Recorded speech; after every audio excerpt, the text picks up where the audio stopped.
Cycle cycle वो मारी सोनानी cycle.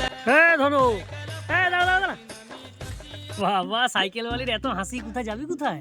আরে কাকু দোকান যাচ্ছি আমুলের পাউডার দুধ আনতে। তার মানে ঘরে কুটুম আইছেলাই পুরো চাটা হবে। আরে না গো গুড়া দুধ হাতে ঢেলে চেটে চেটে খাবো আন খালাগে কাকু। তুই আমাকে নস্টালজি করে দিলি রে বাবারে। আমিও ছোটবেলায় এরকম দমে খেতাম আর তারপরে খাওয়ার সময় ওই উপর দিকে চিটিয়ে যেত। উফ বাবারে কি বললি রে। বলছি যাচ্ছি যখন আমার জন্য আনবিলাই। তুমি কে হরিদাসপাল বট্টা যে তোমাকে খাওয়াতে যাব? তো এরকম বলতে পারলি তো। আরে আমি তোর কাকা বটে রে। না আমি খাওয়াবো নাই। খাওয়াবি নাই তো কিছুদিন পর যখন বিরাট ফেমাস হয়ে যাবো না তখন দেখবি তোকে পাত্তা দেবো না। তা কি লিগে ফেমাসটা হবে বলো দেখিনি। আবার আমাকে নকল করছি তো করে দেখবি ফেমাসটা তো আমি হবই। বিভিন্ন ধরনের আমি আওয়াজ বার করতে পারি জানো। দেখবি একটা দেখাচ্ছি দেখ। সেনোরিটা ও কাকু এটা শাহরুখ খান কম বোকা ছাগল বেশি মনে হচ্ছে দেখো।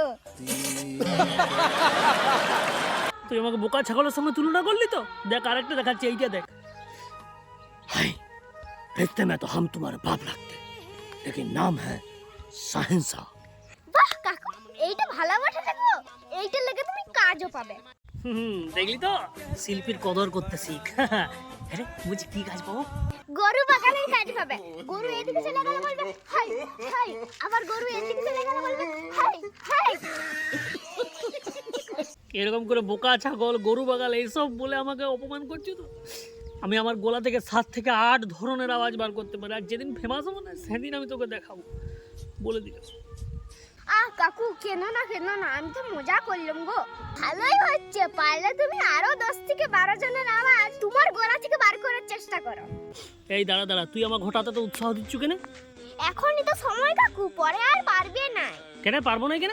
আরে বিয়া হয়ে গেলে 10 থেকে 12 জনের আওয়াজ তো দূরের কথা, তখন তো বইয়ের সামনে তোমার নিজের গলার আওয়াজ বের হবে নাই।